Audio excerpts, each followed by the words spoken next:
Kasalan ba ang maging dukha? Sa isang idlap, ang pangarap ni Elisa ay naging abo.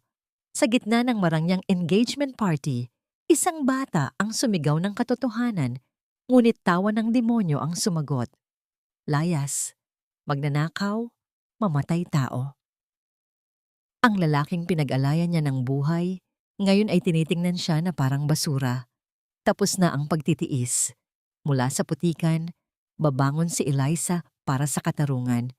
Sino ang tunay na may lason sa dugo? Ang kapal ng mukha mong humarap sa akin, Eliza. Akala mo ba ay hindi ko alam ang binabalak ninyo ng batang iyan? Manggagamit kayo. Isang hamak na katulong na nagmamarunong, nais mo lang namang makakuha ng atensyon ni Ethan para lalong makahutot sa yaman niya. Ang mga salitang iyon ni Victoria ay tila mga lason na ibinuga direkta sa mukha ni Elisa. Malamig ang boses ng babaeng nakasuot ng bestidong kumikinang sa ilalim ng mga engrandeng chandelier ng mansyon habang ang kanyang mga mata ay nanlilisik sa galit at pandidiri. Walang bakas ng awa sa kanyang mukha. Tanging ang mapait na panghuhusga na tila ba ang pagkatao ni Eliza ay isang mantsa sa malinis na sahig ng palasyong iyon.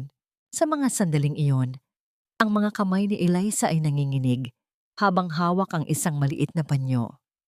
Ito ay isang panyo na buong tiyaga niyang binurdahan ng mga pangalan ni na Ethan at Victoria bilang regalo para sa kanilang engagement.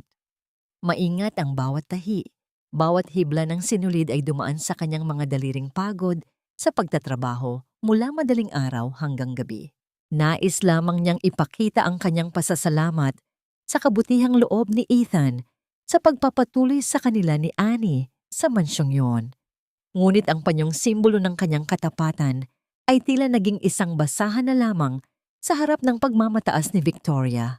Naramdaman ni Elisa ang isang matulis na hapdi sa kanyang dibdib na tila may libu-libong karayom na sabay-sabay na bumaon sa kanyang puso. Hindi siya makahinga ng maayos. Ang hangin sa paligid ay biglang naging mabigat at mapait. Ang kanyang lalamunan ay nanuyo. At bawat paglunok ay tila may kasamang bubog na sumusugat sa kanyang lalamunan. Hindi siya makasagot. Hindi niya kayang ilabas ang mga salitang nais niyang sabihin para ipagtanggol ang kanyang sarili dahil ang kanyang dila ay tila naging bato. Ang kanyang paningin ay nagsimulang lumabo, hindi dahil sa luha, kundi dahil sa bigat ng kawalang katarungang dumadagan sa kanyang balikat. Naririnig niya ang marahas na tibok ng kanyang sariling puso, isang mabilis at magulong ritmo na tila humihingi ng saklolo sa gitna ng katahimikan. Ang panyong hawak niya ay dahan-dahang nalagas mula sa kanyang mga daliri. Bumagsak ito sa sahig na walang ingay. Parang ang kanyang mga pangarap na unti-unting nayurakan ng mga sapatos na ginto. Sa isang sulok, nakita niya si Annie, ang maliit na batang walang malay, na nakasilip sa likod ng pinto. Ang mga mata ng bata ay puno ng takot at pagkalito, nasasaksihan ng pag-alipusta sa tanging taong nagmamahal sa kanya. Huwag mong idamay ang bata, Victoria. Wala siyang kinalaman dito. Ang tanging naibulalas ni Eliza sa boses na halos pabulong na, basag at puno ng pait. Ngunit ang sagot ni Victoria ay isang mapang-uyam na tawa na yumanig sa buong silid. Wala. Ang batang yan ang nagsimula ng lahat ng kaguluhang ito. Huwag ninyong isipin na dahil lang sa ilang salitang sinabi niya tungkol sa pagkain, ay maniniwala na kami. Sino ba ang maniniwala sa isang batang pulubi na tulad niya? Sa mga sandaling iyon, ang mundong binuo ni Eliza sa loob ng mansyon ay tuluyan ng nagbitak-bitak. Ang bawat pangako ng katahimikan at seguridad ay tila naging isang malaking kasinungalingan. Nakatayo siya doon, nag-iisa at sugatan sa gitna ng karangyaan, habang ang bawat titig ng mga tao sa paligid ay tila mga latigo na humahagupit sa kanyang kaluluwa. Hanggang kailan ba kailangang bayaran ng isang pusong tapat ang utang na hindi naman sa kanya? Sa mundong ang katotohanan ay pilit na nilulunod ng ginto at kapangyarihan, May puwang pa nga ba ang tinig ng isang tulad niyang dukha sa gitna ng nagngangalit na bagyo ng panlilinlang? Hindi sapat ang lamig ng ulan para pawiin ang hapdi ng aking mga pisngi dahil mas matindi ang lamig na nagmumula sa puso ng mga taong itinuring kong pamilya. Ang bawat hakbang ni Elisa palabas ng malaking tarangkahan ng mansyon ay tila paglalakad sa ibabaw ng mga bubog. Hawak ng dalawang gwardiya ang kanyang magkabilang braso, mahigpit at walang pakundangan, na tila ba siya ay isang maruming hayop na kinakaladkad patungo sa kalsada. Sa kabilang kamay, bitbit niya ang isang lumang plastic bag na naglalaman ng iilang piraso ng kanilang damit. Ang tanging naiwang pag-aari nila pagkatapos silang pagbintangan at hiyain sa harap ng lahat. Sa likuran niya, naririnig ang bawat hikbi ni Annie. Ang maliit na kamay ng bata ay mahigpit na nakakapit sa laylayan ng basang-basang damit ni Eliza. Ang bawat pagtapak ng bata sa malamig na semento ay may kasamang panginginig na dumarating hanggang sa kaibuturan ng kaluluwa ni Eliza. Nais niyang tumigil, nais niyang buhati ng bata at protektahan ito mula sa malakas na buhos ng ulan. Ngunit ang bawat paghinto niya ay sinusundan ng marahas na pagtulak mula sa mga gwardya. Nang marating nila ang dulo ng driveway, narinig ang malakas na pag-atungal ng bakal habang isinasara ang malaking gate. Ang tunog na yon ay tila isang hatol ng kamatayan para sa kanilang dangal. Ang marangyang mundo ni Ethan Whitmore ay tuluyan ang nagpinid para sa kanila. Iniwan silang mag-isa sa gitna ng madilim na gabi at humahagupit na hangin. "Tita Elisa." "Malamig po." Ang nanginginig na boses ni Annie ay halos malunod na sa ingay ng ulan na bumabagsak sa kalsada. Ang tubig ay dumadaloy mula sa buhok ng bata pababa sa kanyang namumutlang mukha. Agad na lumuhod si Eliza sa gitna ng putikan.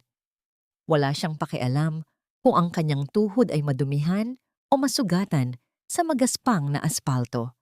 Niyakap niya ng mahigpit si Annie, pilit na ibinibigay ang natitirang init ng kanyang katawan sa bata. Ang kanyang puso ay tila isang basong nagkalamat at ngayon ay tuluyan ng nadurog. Paano niya ipapaliwanag sa isang 6 na taong gulang na bata na ang kanilang tanging kanlungan ay naging isang impyerno sa loob lamang ng isang gabi? "Shh! Tahan na, Annie. Narito si tita. Hindi tayo pababayaan ng Diyos," bulong ni Elisa.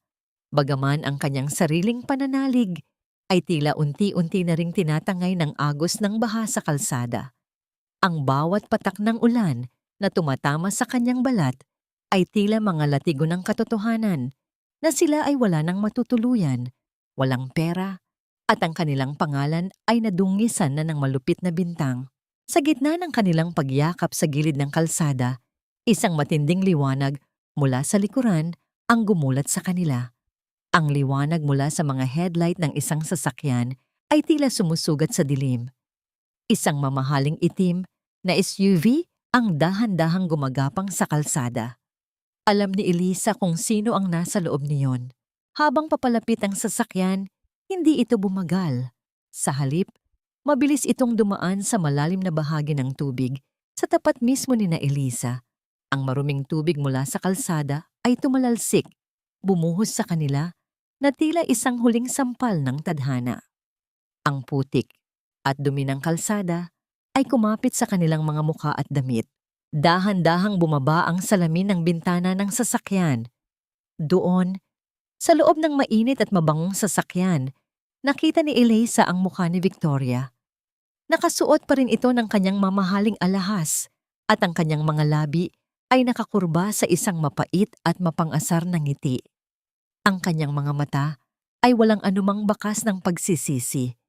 Tanging ang kislap ng tagumpay habang tinitingnan ang dalawang nilalang na basang-basa at nakalubog sa putikan. "Ganyan ang hitsura ng mga basurang tulad ninyo."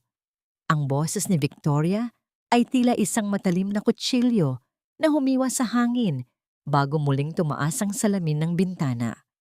Pinanood ni Elisa ang paglayo ng mga pulang ilaw ng sasakyan hanggang sa maglaho ito sa dilim.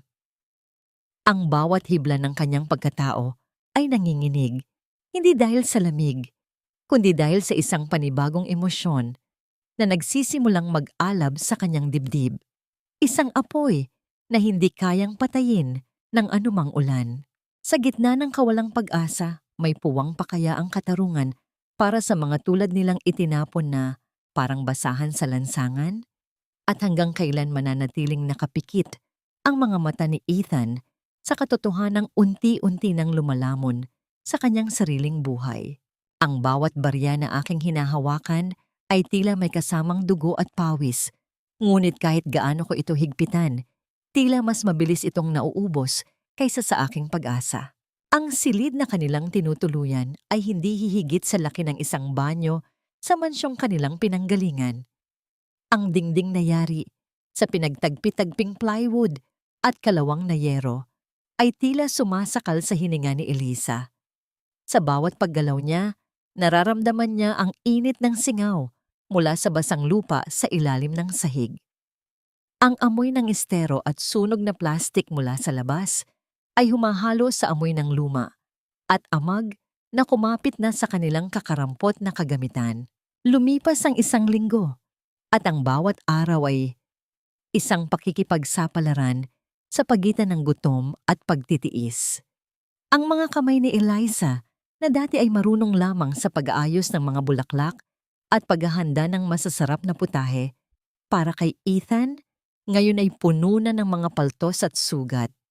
Mula umaga hanggang gabi, nakayuko siya sa harap ng isang malaking batya. Nilalabhan ang mga makakapal na pantalon at maruruming damit ng kanyang mga kapitbahay para lamang sa ilang pirasong barya. Ang matapang na sabon ay unti-unting kumakain sa kanyang balat, na tila ba nais nitong burahin ang anumang bakas ng lambot na naiwan sa kanyang pagkatao. Sa sulok ng silid, nakaupo si Annie sa isang lumang banig. Ang bata na dati ay masayahin at puno ng mga kwento ay tila naging isang estatwa ng kalungkutan. Hindi ito nagsasalita, hindi ito naglalaro. Ang kanyang mga mata ay nanatiling nakatitig sa kawalan, tila hinahanap pa rin ang paliwanag sa karahasang naranasan nila sa kamay ni Victoria. Bawat beses na susubukan ni Eliza na kausapin ng bata, isang matipid na tango o iling lamang ang isinasagot nito. Ang katahimikan ni Annie ay mas masakit pa sa anumang sampal para kay Eliza. Ito ay isang paalala na ang sugat sa isipan ng bata ay mas malalim kaysa sa anumang pasa sa katawan. Nang dumating ang gabi, ang tanging liwanag sa loob ng kanilang munting silid ay ang aandap-andap na ningas ng isang maliit na kandila. Inilapag ni Elisa ang isang platitong may lamang kaunting kanin at isang pirasong tuyo na hinati niya sa gitna. Ang bawat butil ng kanin ay tila ginto sa kanilang paningin. "Annie, anak, kumain ka na. Masarap ang ulam natin ngayon," malamig na sabi ni Elisa habang pilit na itinatago ang panginginig ng kanyang boses dahil sa pagod. Tiningnan ni Annie ang pagkain, pagkatapos ay tumingin siya sa kanyang tita Elisa. Napansin ng bata ang mga daliri ni Eliza na binalot ng mga lumang tela dahil sa mga sugat mula sa pagkuskos ng labada. Dahan-dahang kinuha ni Annie ang mas malaking bahagi ng tuyo at inilagay ito sa tapat ng kanyang tita. "Para sa inyo po. Pagod po kayo." Ang mahinang bulong ni Annie, ang unang pagkakataong nagsalita ang bata sa loob ng maraming araw. Parang may humigpit sa lalamunan ni Eliza. Ang kanyang mga mata ay uminit, ngunit pilit niyang pinigilan ang pagtulo ng luha. Ngumiti siya ng buong tapat, isang ngiting nagmumula sa kaibuturan ng kanyang pagiging ina sa puso. Kinuha niya ang maliit na bahagi ng isda at muling ibinalik sa plato ni Annie. "Busog pa si Tita Annie. Marami akong kinain sa pinaglabaan ko kanina." "Sige na, ubusin mo yan para lumakas ka." Pagsisinungaling ni Elisa habang ang kanyang sariling sikmura ay kumukulo sa gutom. Pinanood niyang kumain ng bata at sa bawat subo ni Annie, tila nababawasan ang bigat sa dibdib ni Eliza. Isang sandali ng dalisay na pagmamahalan Sa gitna ng matinding kahirapan, isang patunay na kahit wala silang pera, hindi sila kailanman magiging dukha sa pag-ibig. Gayunpaman, ang kapayapaang iyon ay panandalian lamang. Habang inililigpit ni Eliza ang pinagkainan, naramdaman niya ang isang kakaibang init sa noo ni Annie nang aksidente niya itong mahawakan. Ang bata ay nanginginig at ang kanyang mga labi ay nagsisimulang mamuti. Sa gitna ng katahimikan ng gabi, ang bawat paghinga ni Annie ay tila nagiging isang mabigat na pakikipaglaban. Sa kabilang dako ng lungsod, sa loob ng malamig at payapang kwarto ni Ethan, nakahiga ang lalaki habang nakatingin sa kisame. Ang kanyang katawan ay gumagaling na, ngunit ang kanyang isipan ay tila nakakulong sa isang malaking palaisipan.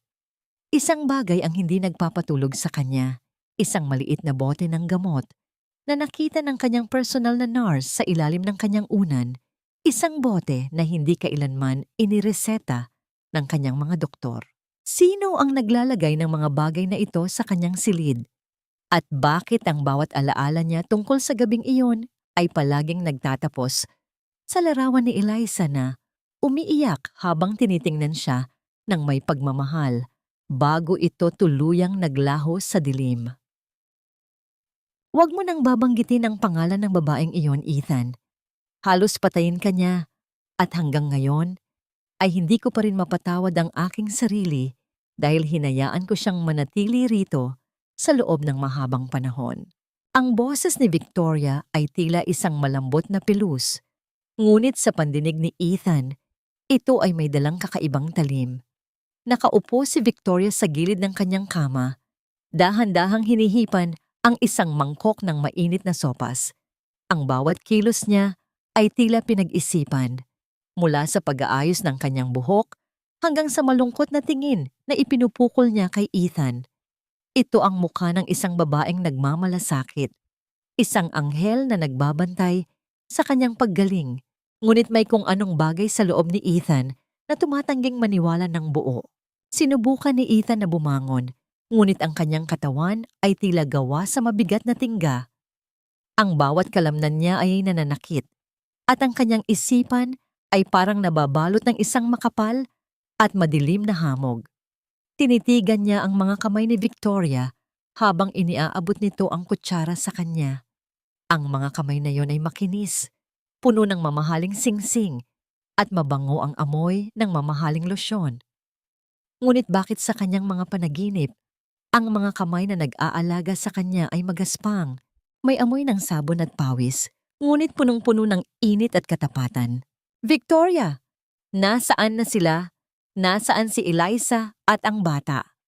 Tanong ni Ethan sa boses na paos at hirap lumabas. Tumigil ang kamay ni Victoria sa ere. Ang kanyang mga mata ay panandali ang nagdilim, isang mabilis na kidlat ng galit na agad din niyang itinago sa likod ng isang mapait na buntong hininga. Ibinaba niya ang mangkok sa lamesa at hinawakan ng kamay ni Ethan. Ang kanyang mga daliri ay tila mga baging na dahan-dahang pumupulupot sa kanyang balat. Bakit mo pa sila iniisip, sweetheart? Pagkatapos ng lahat ng ginawa nila, matapos nilang lasunin ang pagkain mo para lamang makuha ang pera sa vault mo, nahuli ko silang nag-iimpake ng mga alahas ko bago ko sila pinalayas. At ang batang iyan, huwag kang magpapadala sa awa, Ethan. Tinuruan siya ni Eliza na magsinungaling para pagtakpan ang kanilang kasamaan. Ang bawat salita ni Victoria ay tila mga pako na ibinabaon sa alaala ni Ethan.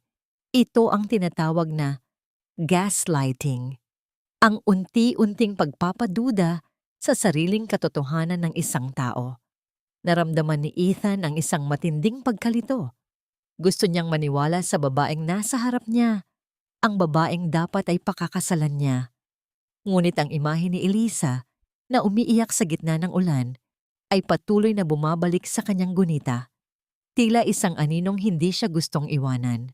Pero ang bote ng gamot, ang sabi ng nurse, ang nurse na yon ay kasabwat din nila, Ethan. Mabilis na putol ni Victoria, ang kanyang boses ay naging matigas at autoritaryo. Kaya nga tinanggal ko na siya. Masyado kang mabait at iyan ang kahinaan mo. Pinagsamantalahan nila ang iyong kabutihan. Mabuti na lang at narito ako para protektahan ka. Ako lang ang tanging makakapagligtas sa iyo mula sa mga taong gustong pumatay sa iyo.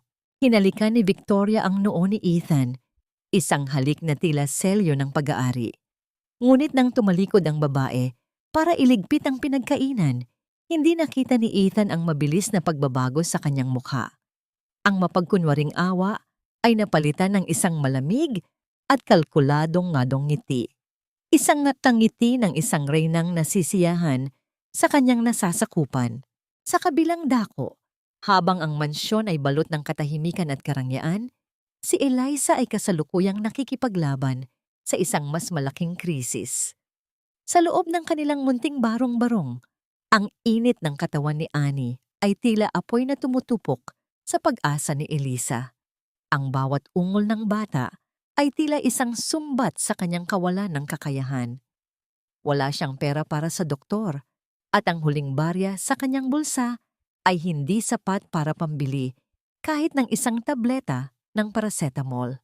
Tumingin si Eliza sa labas, sa malawak na langit, na tila walang pakiramdam sa kanyang pagdurusa.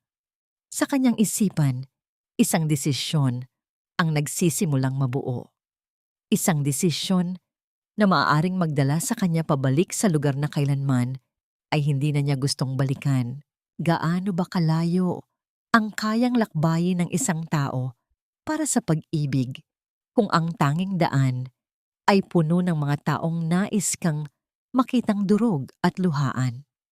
At sa gitna ng mga kasinungalingan ni Victoria, kailan kaya darating ang sandaling ang bulong ng katotohanan ay magiging isang malakas na sigaw na yayanig sa pundasyon ng palasyo ng mga Whitmore? Ang mga alaala ay parang mga anino. Hindi mo sila mahawakan, ngunit hinding-hindi ka nila iiwan kahit anong pilit mong tumakbo patungo sa liwanag. Sa loob ng kanyang tahimik na silid, nakaupo si Ethan sa gilid ng kanyang kama. Hawak ang isang piraso ng tela na nahanap niya sa ilalim ng kanyang unan habang nagpapalit ng sapin ang mga bagong katulong.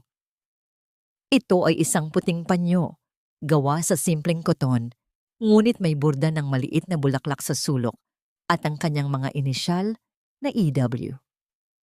Ang bawat tahi ay maingat at masining, isang bagay na hindi mabibili sa kahit anong mamahaling tindahan sa lungsod. Inilapit ni Ethan ang panyo sa kanyang mukha. Wala itong amoy ng mamahaling pabango ni Victoria. Sa halip, mayroon itong banayad na samyo ng malinis na tubig at ang amoy ng araw. Isang amoy na biglang nagdala sa kanya sa mga sandaling nakapikit ang kanyang mga mata dahil sa sakit. Ngunit nararamdaman niya ang isang malamig na palad na humahaplos sa kanyang nag-aapoy na noo.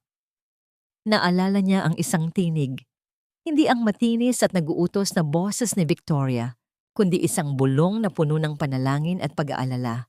Hindi ito kay Victoria, bulong ni Ethan sa kanyang sarili. Ang kanyang mga daliri ay dahan-dahang dumaan sa bawat hibla ng borda.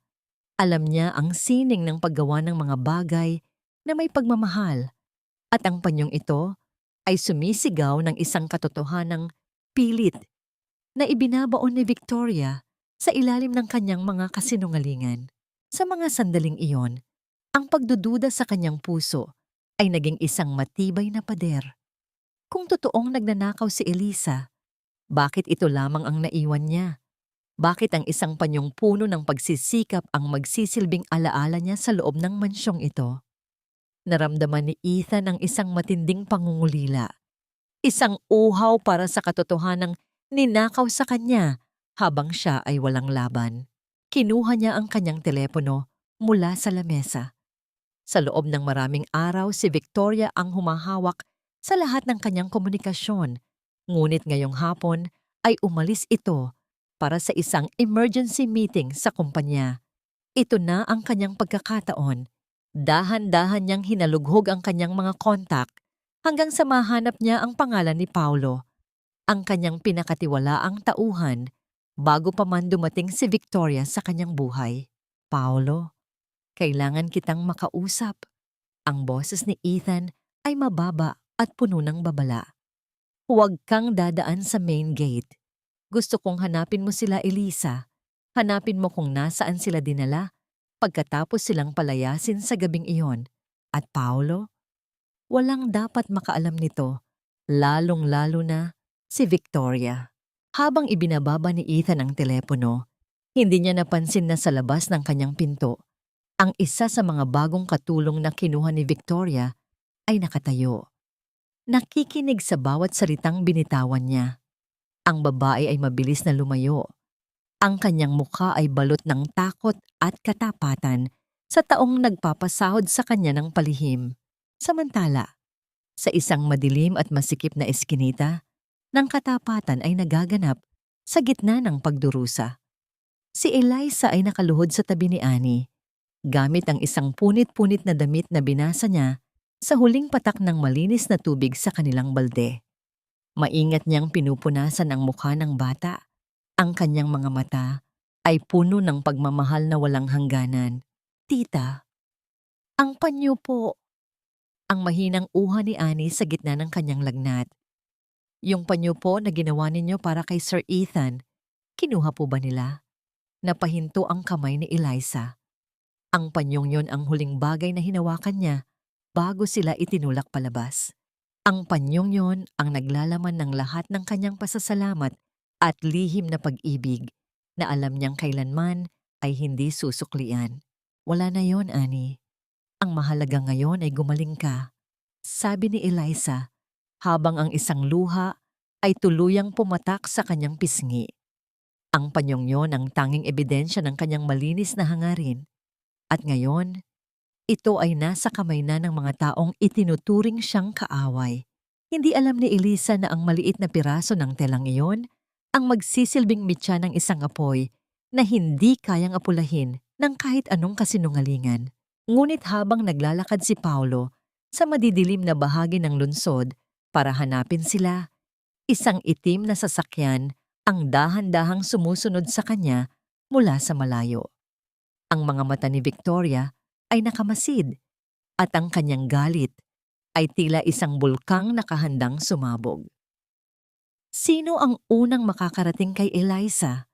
Ang lalaking naghahanap ng kapatawaran o ang babaeng handang pumatay para mapanatili ang kanyang korona? Para kang basahan na itinapon sa kalsada, kaya huwag kang mag-atubiling humingi ng tawad sa mga taong nasa itaas dahil ang amoy ng kahirapan mo ay nakakasulasok sa aming mga ilong. Ang boses ng may-ari ng maliit na botika sa kanto ay tila isang malupit na hagupit sa pandinig ni Elisa. Nakatayo siya doon, hawak ang iilang barya na kinalap niya mula sa kanyang buong araw na paglalaba. Sapat lamang sana para sa isang pirasong gamot ni Annie. Ngunit sa halip na lunas, pangungutya ang kanyang natanggap. Ang tindero ay tumingin sa kanyang basang damit at sa kanyang mga kamay na nangingitim dahil sa dumi ng kalsada bago nito mabilis na isinara ang maliit na bintana ng tindahan. Naramdaman ni Eliza ang isang matinding paninikip sa kanyang dibdib. Ang bawat tibok ng kanyang puso ay tila isang paghiling ng katarungan na hindi dumarating. Ang kanyang lalamunan ay tila punong-puno ng tuyong buhangin at ang bawat paghinga niya ay nagdadala ng hapdi sa kanyang baga. Ang kanyang mga paa na nakalubog sa maruming putik ng eskinita ay tila nawawalan na ng lakas para dalhin siya pabalik sa silid kung saan naghihintay ang isang may sakit na bata. Sa gitna ng kanyang paglalakad sa madilim at madulas na eskinita, nakita niya ang isang matandang babae na nakasandal sa isang tumpok ng mga lumang kahoy. Ang matanda ay tila naliligaw. Ang kanyang mga kamay ay nangangapa sa hangin at ang kanyang mga mata ay nananatiling nakadilat ngunit walang anumang nakikita. Ito si Lola Remedios, ang bulag na saksi ng eskinita na tila kinalimutan na rin ng panahon. Sa kabila ng sariling pagod at gutom, dahan-dahang lumapit si Elisa. Inabot niya ang nangangatal na kamay ng matanda, isang hawak na puno ng init at paggalang. Lola, hayaan ninyo pong tulungan ko kayo. Madulas po ang daan dahil sa ulan. Ang malambing na tinig ni Eliza ay tila isang musika sa gitna ng ingay ng kapaligiran. Tumigil ang matanda. Hinawakan niya ang kamay ni Eliza. Dahan-dahang kinakapa ang bawat sugat at paltos sa mga daliri ng dalaga. Bagaman bulag ang mga mata ni Lola Remedios, ang kanyang mga kamay ay tila nakakakita ng mga kwentong nakatago sa balat ni Eliza. Isang mahabang buntong hininga ang kumawala sa tuyong labi ng matanda. Ang bigat ng daloy ng iyong dugo, anak, bulong ni Lola Remedios sa boses na tila galing sa ilalim ng lupa. Nararamdaman ko ang alat ng iyong mga luha kahit hindi ko ito nakikita. Maraming tinik ang iyong tinatapakan, ngunit bakit ang puso mo ay nananatiling kasing lambot ng koton? Napahinto si Eliza. Ang mga salita ng matanda ay tila isang balsamo na dahan-dahang kumakalat sa kanyang mga sugat. Sa loob ng maraming araw, tanging panlalait at panghuhusga ang kanyang narinig. Ito ang unang pagkakataon na may isang taong nakaramdam sa lalim ng kanyang pait nang hindi tinitingnan ang kanyang panlabas na anyo. Minsan po, pakiramdam ko ay kinalimutan na kami ng mundo, Lola. Ang sagot ni Eliza, habang ang kanyang boses ay bahagyang nanginginig. Ngumiti si Lola Remedios, isang ngiti na puno ng kapayapaan at lihim na karunungan. Itinaas niya ang kanyang kamay at dahan-dahang hinaplos ang pisngi ni Eliza. Tandaan mo ito, anak. Ang gabi ay maaaring maging napakadilim, ngunit ang langit ay hindi kailanman natutulog. Nakikita ng may kapal ang bawat patak ng iyong pawis at ang bawat dumi sa iyong damit na nakuha mo sa paglilingkod sa iba. Ang mga taong nasa itaas ay maaaring makalimot, ngunit ang tadhana ay may sariling paraan ng pagbabalik ng lahat sa tamang pwesto. Isang sandali ng pagtanggap at pag-asa mula sa isang taong wala ring pag-aari, kundi ang kanyang pananampalataya. Sa gitna ng mabahong eskinita, naramdaman ni Eliza na siya ay hindi na nag-iisa. Ang mga salita ni Lola Remedios ay nagsilbing liwanag na nagpaalab muli sa kanyang kagustuhang mabuhay at lumaban. Dinala ni Eliza ang matanda sa munti nitong kubol bago siya nagpatuloy sa kanyang paglalakad. Ngunit habang lumalayo siya, isang itim na anino ang nakatayo sa dulo ng eskinita. Ang aninong yon ay hindi gumagalaw, nakatitig lamang sa bawat kilos ni Eliza. Sino ang nagmamasid sa gitna ng dilim? Ito ba ang kaligtasang ipinangako ni Paulo o ito ang kamay ni Victoria na handa nang sakalin ang huling pag-asa ni Eliza bago pa man ito makapagsalita? Ang katahimikan ng gabi ay nabasag lamang ng tunog ng mabibigat na patak ng tubig mula sa mga yero, tila isang babala na ang tunay na bagyo ay kakarating pa lamang. Ang pinakamakasakit na sakripisyo ay ang bitawan ang tanging bagay na nag-uugnay sa iyo sa iyong nakaraan para lamang iligtas ang taong pilit kang kinalilimutan ng mundo. Nakatayo si Eliza sa harap ng isang madilim at luma na pawnshop sa kanto ng mataong kalsada. Sa kanyang palad, mahigpit niyang hinahawakan ng isang maliit na gintong singsing, ang tanging alaala na iniwan ng kanyang yumaong ina. Ang ginto nito ay medyo kupas na at ang maliit na batong nakakabit doon ay may munting gasgas. Ngunit para kay Eliza, ang singsing na ito ay mas mahalaga pa sa lahat ng kayamanan sa loob ng mansyon ng mga Whitmore. Ito ang kanyang huling sandigan, ang kanyang emergency fund, sana para sa kinabukasan ni Annie. Ngunit narinig niya ang balita mula sa isa sa mga dating kasamahan sa bahay na palihim niyang nakatagpo sa palengke. Si Sir Ethan ay hindi bumubuti. Ang gamot na ibinibigay ni Victoria ay tila nagpapahina sa kanya sa halip na magpagaling. Alam ni Eliza, sa lalim ng kanyang karanasan, sa mga halamang gamot na itinuro ng kanyang ina, na si Ethan ay unti-unting nilalaso ng isang uri ng kemikal na nagpapatulog sa diwa nito. Magkano ang maibibigay ninyo rito? Ang boses ni Eliza ay halos hindi marinig, puno ng pait at pag-aalinlangan. Kinuha ng lalaki sa likod ng rehas ang singsing. Tiningnan ito nang may panghahamak sa pamamagitan ng isang maliit na lente, bago ito padaskol na inilapag sa ibabaw ng glass counter. Maliit lang ito. Kupas na ang ginto. 5,000 piso lang. Tanggapin mo o hindi? Ang sagot ng lalaki na hindi man lang tumitingin sa mga mata ni Elisa. 5,000. Alam ni Eliza na ang halaga niyon ay higit pa sa 10,000, ngunit wala siyang oras para makipagtalo.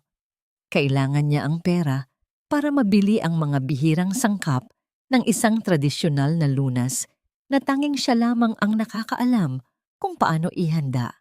Kinuha niya ang pera nang nanginginig ang mga kamay. Ang bawat piraso ng papel ay tila tumitimbang ng 1 tonelada dahil sa halaga ng sakripisyong kalakip niyon. Matapos mabili ang mga sangkap, bumalik siya kay Lola Remedios. Sa ilalim ng aandap-andap na liwanag ng lampara, sa kubol ng matanda, maingat na inihanda ni Elisa ang gamot. Ang bawat pagdurog niya sa mga dahon at ugat ay may kasamang panalangin. Ang bawat patak ng katas ng halaman ay tila isang bahagi ng kanyang kaluluwa na ibinibigay niya para sa lalaking naging dahilan ng kanyang ligaya at pait. Isang sandali ng wagas na pag-ibig na walang hinihintay na kapalit. Habang inililipat niya ang gamot sa isang maliit na bote, dahan-dahan niyang hinalikan ang bote, isang tahimik na pamamaalam sa kanyang huling yaman at isang pag-aalay ng kanyang huling pag-asa. Lola Remedios, pakisuyo po, bulong ni Elisa habang iniaabot ang bote sa matanda. Alam ninyo po ang lihim na daan sa likod ng hardin ng mansyon. Kilala po kayo ng mga lumang tauhan doon bilang ang vuvu na nagtitinda ng kakanin. Hindi sila maghihinala sa inyo. Iwan ninyo po ito sa ilalim ng paso ng mga orchid na kulay ube.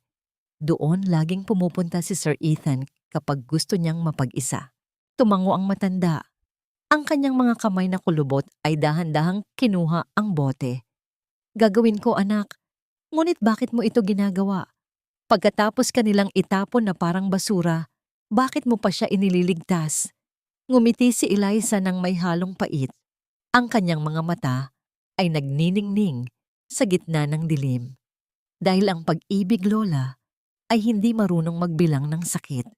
Sapat na sa akin na humihinga siya, kahit hindi na ako ang dahilan ng bawat paghinga niya. Habang naglalakad si Lola Remedios patungo sa mansyon sa gitna ng gabi, ang eksena ay lumipat sa loob ng marangyang kwarto ni Victoria. Nakaupo ang babae sa hababakay sa harap ng kanyang malaking salamin. Sinusukat ang isang bagong kwintas na nakuha niya mula sa pera ng kumpanya. Ang bawat kislap ng brilyante sa kanyang leeg ay tila sumasalamin sa kanyang kasakiman. Malapit na, Ethan, bulong ni Victoria sa sarili habang pinagmamasdan ang kanyang refleksyon. Kaunting panahon na lang at ang lahat ng ito ay magiging akin na. At wala ng Elisa na makakahadlang sa akin. Ngunit sa gitna ng kanyang pagngiti, isang anino ang gumalaw sa hardin sa ibaba. Ang bulag na matanda ay dahan-dahang lumalapit sa itinakdang lugar. Dala ang tanging bagay na maaaring sumira sa lahat ng plano ng reyna. Kinabukasan, lumabas si Ethan sa hardin para sa kanyang maikling ehersisyo. Nang dumaan siya sa tabi ng mga orchid, nakita niya ang isang bagay na hindi dapat naroon. Isang maliit na bote na nakabalot sa isang piraso ng pamilyar na tela. Ano ang mangyayari kapag ininom ni Ethan ang gamot na ito? At paano kung makita ni Victoria ang bote bago pa man ito makagawa ng himala sa katawan ng lalaki? Ang bawat dampi ng iyong labi ay tila isang sumpa na dahan-dahang pumapatay sa aking diwa, habang ako ay nakakulong sa iyong mapagkunwaring pag-ibig. Nakatayo si Victoria sa pintuan ng hardin. Ang kanyang mga mata ay matalas na nakatuon sa bawat galaw ni Ethan. Nakita niya ang pagkubli ng lalaki sa isang maliit na bote sa loob ng bulsa ng kanyang pantulog. Isang mapait na ngiti ang sumilay sa mga labi ni Victoria, ang ngiti ng isang mangangaso na alam na ang kanyang huli ay sinusubukang pumiglas, ngunit wala nang mapupuntahan. Dahan-dahan siyang lumapit. Ang tunog ng kanyang mamahaling tsinelas sa damuhan ay tila isang babala na hindi pinapansin ni Ethan. Yumakap si Victoria mula sa likuran. Ang kanyang mga braso ay dahan-dahang pumulupot sa leeg ni Ethan na tila mga baging na handang sumakal. Ang bango ng kanyang pabango ay napakabagsik. Tila sinusubukang burahin ang anumang amoy ng mga halaman at sariwang hangin na naiwan sa paligid. "Sweetheart, bakit ka narito sa labas? Alam mo namang masama ang hamog sa'yo," bulong ni Victoria. Ang kanyang boses ay tila pulot na may halong lason. "At ano itong hawak mo? May itinatago ka ba sa akin?" Hindi nakapagsalita si Ethan. Naramdaman niya ang malamig na kamay ni Victoria na dahan-dahang pumasok sa kanyang bulsa at kinuha ang bote ng gamot na gawa ni Eliza. Itinaas ni Victoria ang bote sa harap ng liwanag ng araw. Ang kanyang mukha ay napuno ng matinding pagkadiri. "Ano ito, Ethan? Herbal? Galing sa mga taong grasa sa kanto?" Isang malakas at mapang-uyam na tawa ang kumawala sa kanyang lalamunan. "Diyos ko, Ethan! Napaka-naive mo talaga. Akala mo ba ay gagaling ka sa mga maduming dahon na ito? Ito ang papatay sa'yo. Sinisiguro ko sa'yo, ang babaeng nagpadala nito ay nais lang tapusin ang hindi niya natapos noong gabi ng party. Victoria, parang pamilyar ang amoy nito. Parang ito ang nagpagaan ng pakiramdam ko noon. Ani po ba? Tumigil ka!" Ang sigaw ni Victoria ay yumanig sa katahimikan ng hardin. "Ethan, makinig ka sa akin. Sino ba ang nag-alaga sa'yo noong hindi mo na kayang itayo ang sarili mong ulo? Sino ang hindi natulog para lang masiguradong humihinga ka pa? Ako, Ethan. Ako lang.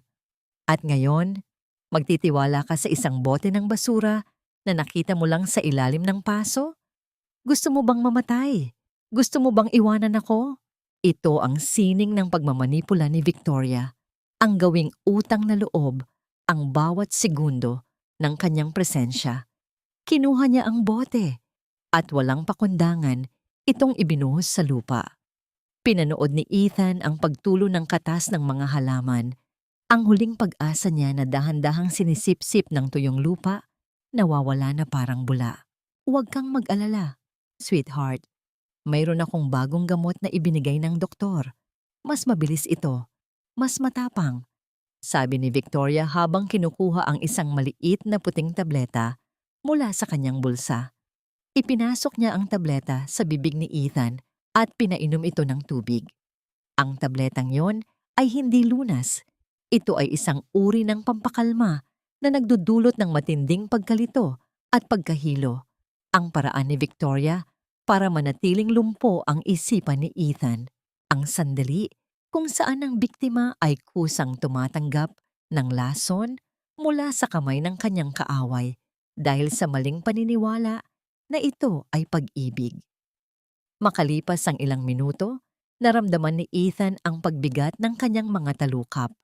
Ang mundo sa kanyang paligid ay nagsimulang umikot. Ang mukha ni Victoria ay tila nagbago. Nagiging mukha ni Eliza na puno ng luha. Ngunit nang subukan niyang hawakan ito, ang malamig at matigas na tawa ni Victoria ang kanyang narinig. "Matulog ka na, Ethan.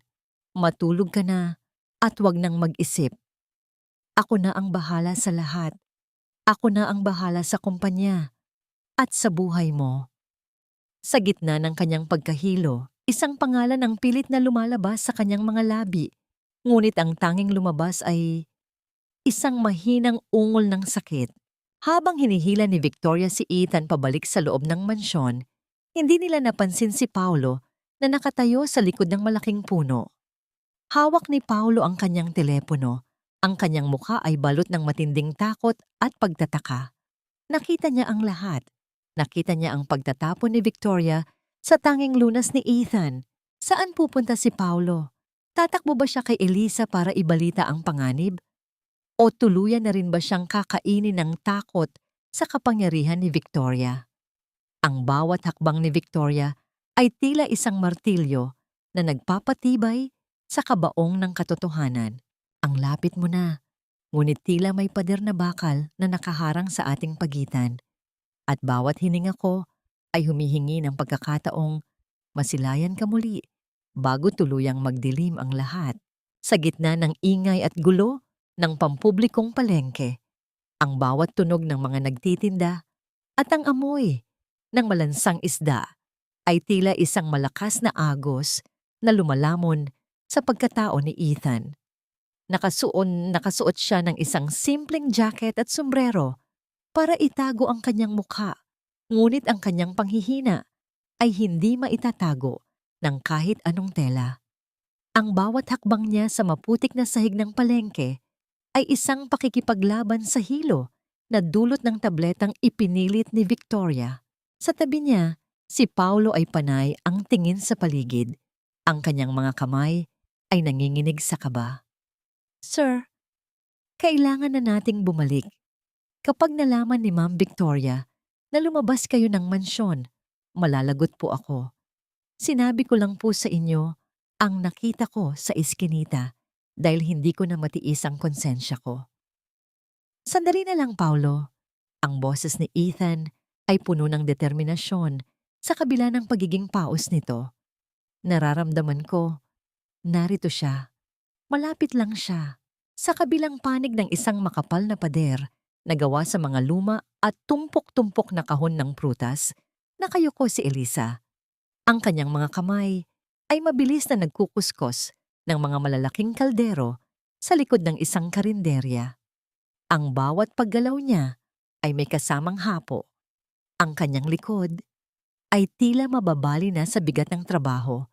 Ngunit ang tanging iniisip niya ay ang pambili ng gamot ni Annie na naiwan sa kanilang munting silid. Biglang tumayo si Elisa. Naramdaman niya ang isang kakaibang kaba, isang pamilyar na samyo ng mamahaling sabon, at ang presensya ng isang taong hinding-hindi niya malilimutan. Dahan-dahan siyang lumingon.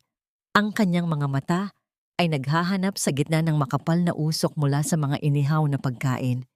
Sir Ethan?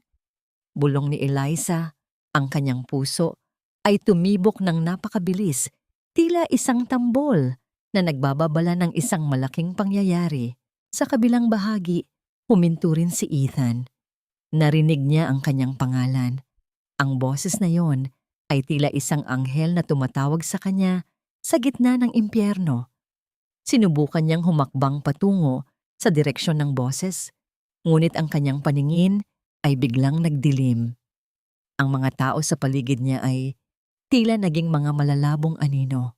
Isang sandali kung saan ang dalawang kaluluwa ay halos magkadaupang palad na, ngunit pinaghihiwalay ng tadhana at ng mga taong nagnanais ng kanilang paghihirap. Isang maliit na hairpin na gawa sa plastik ang nahulog mula sa bulsa ni Elisa. Isang bagay na binili niya para kay Annie. Nahulog ito sa putikan malapit sa paanan ni Ethan. Yuyuko sana si Ethan para kunin ang hairpin ng isang matigas na kamay ang humawak sa kanyang balikat.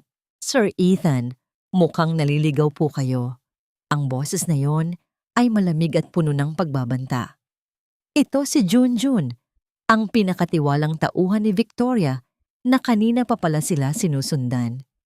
Hinihintay na po kayo ni Ma'am Victoria sa sasakyan. Ayaw nating magkaroon ng gulo rito sa palengke. Hindi po ba? Tumingin si Ethan sa likod ni Junjun. Pilit na sinisilip ang puwang sa pagitan ng mga kahon. Nakita niya ang isang dulo ng pamilyar na damit. Ang damit na suot ni Elisa noong gabi ng party.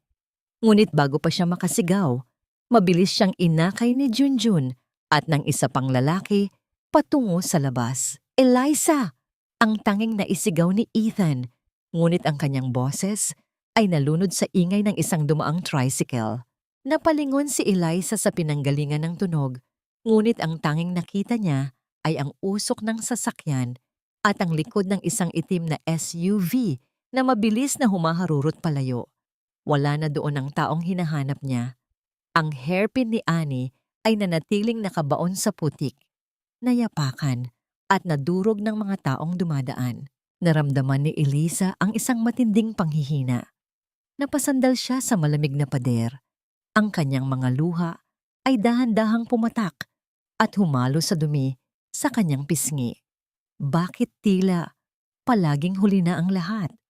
Bakit sa tuwing malapit na niyang maabot ang katotohanan, laging may kamay na humihila dito palayo? Sa loob ng sasakyan, nakaupo si Victoria habang hinihintay ang pagdating ni Ethan. Nang maisakay si Ethan na halos wala ng malay, tinitigan siya ni Victoria nang may halong galit at pananabik. Sabi ko na nga ba, Paolo? Hindi ka marunong sumunod sa amo, bulong ni Victoria habang nakatingin sa nanginginig na si Paolo. Huwag kayong mag-alala. Malapit na nating tapusin ang seryeng ito. Junjun, bumalik ka sa palengke. Hanapin mo ang babaeng yon. At siguraduhin mong hindi na siya makakapagsalita kailanman. Ano ang gagawin ni Victoria kay Eliza? At magagawa pa kaya ni Ethan na iligtas ang babaeng minamahal niya bago tuluyang mawala ang lahat ng kanyang alaala? Konting tiis na lang, Arthur. Sa lalong madaling panahon, ang lahat ng yaman ng mga Whitmore ay mapupunta na sa ating mga kamay. At ang kapatid mong, tila santo, sa paningin ng lahat ay magiging isang alaala na lamang. Ang boses ni Victoria ay malamig pa sa yelong nasa loob ng kanyang baso ng alak. Nakaupo siya sa isang madilim na sulok ng isang eksklusibong restaurant kung saan ang tanging maririnig ay ang banayad na tunog ng biolin sa background at ang mahinang pagtama ng mga kubyerto sa mamahaling plato.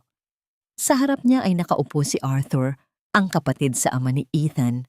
Ang lalaking sa loob ng maraming taon ay nagkubli sa anino ng tagumpay ni Ethan habang unti-unti nang kinakain ng selos at puot ang kanyang puso.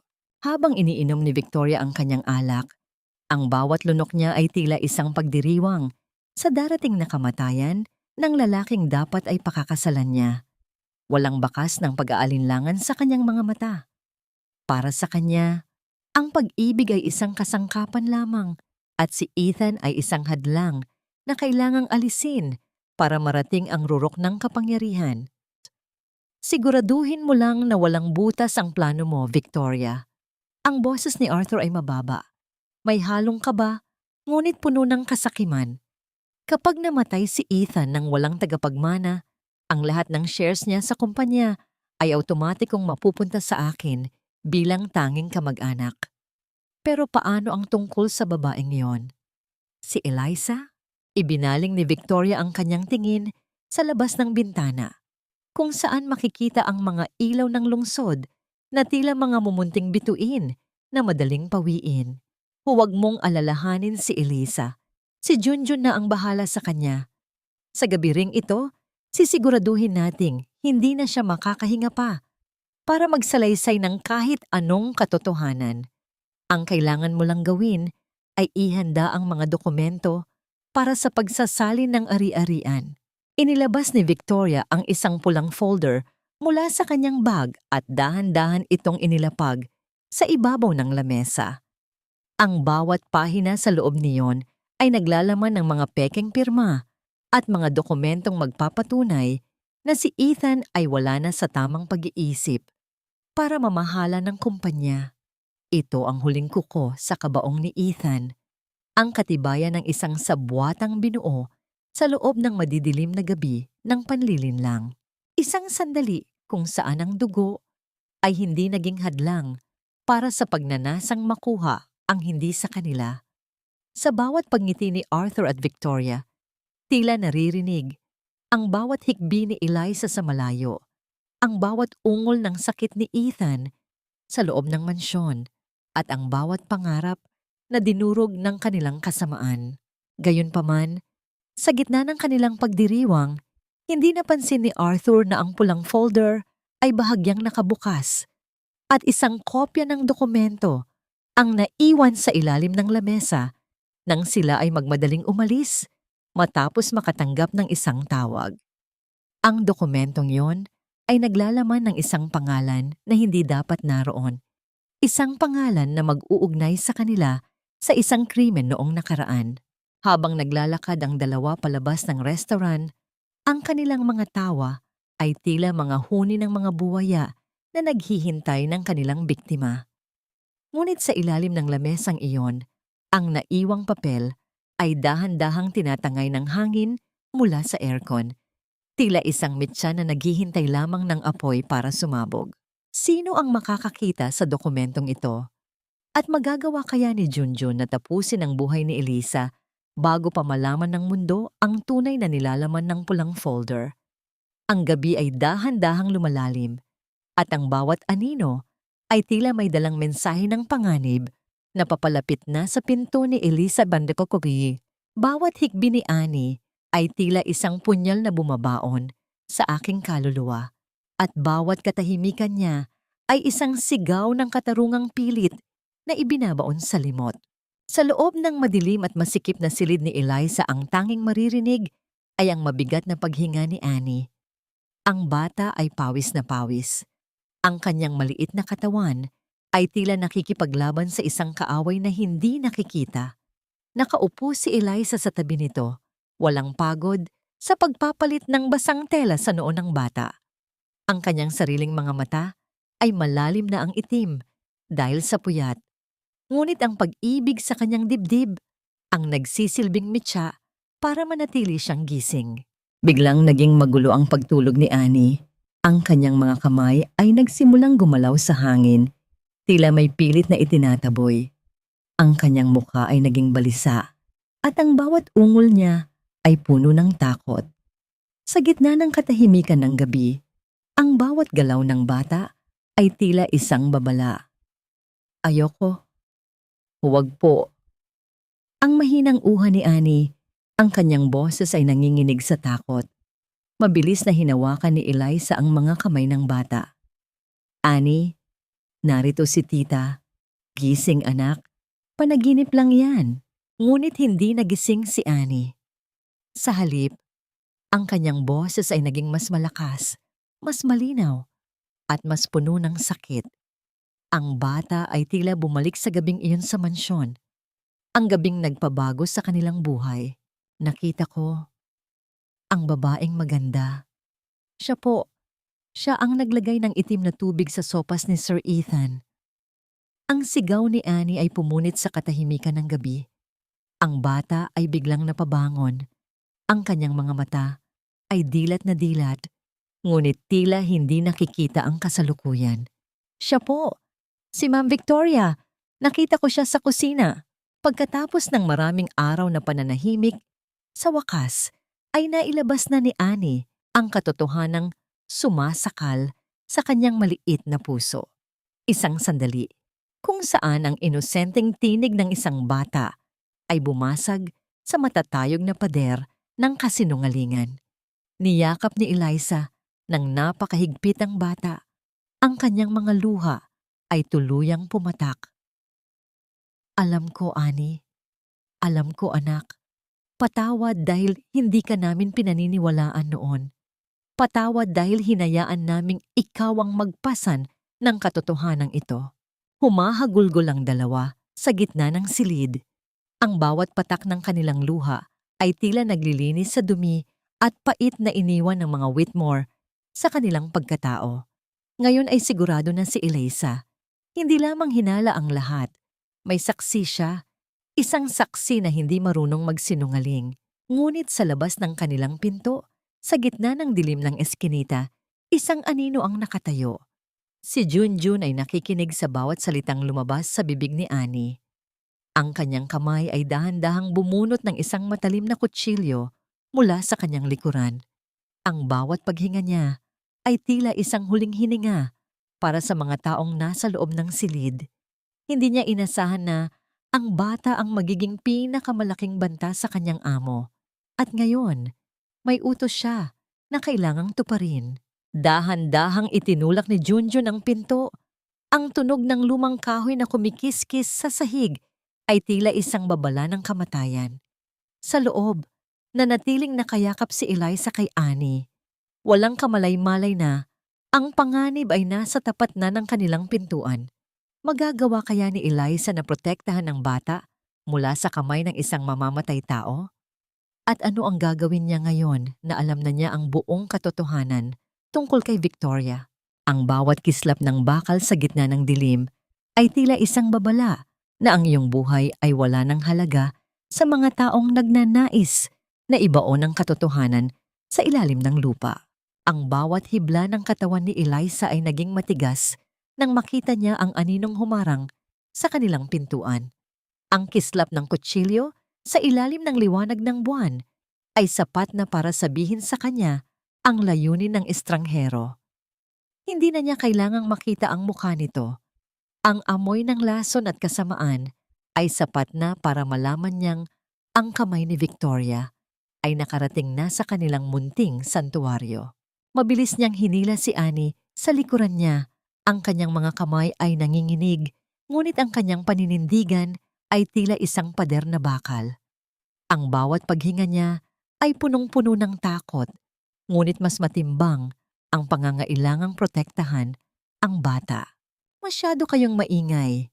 Ang boses ni Junjun ay tila isang kalawang na bakal na kumikiskis sa bato, malamig at walang kaluluwa.